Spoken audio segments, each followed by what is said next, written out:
Color grading is a crucial step in video editing, and Adobe Premiere Pro makes it easy. Let's take a look at how we can enhance your visuals.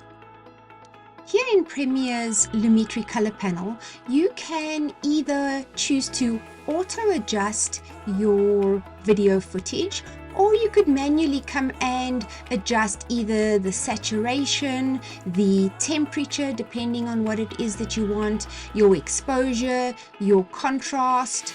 You can tweak your highlights and the whites separately, and even bring down your shadows and the blacks within your content to give you that cinematic feel. Want to take your video editing to the next level? Contact us here at Magenta for a customized Premiere Pro training that suits your needs.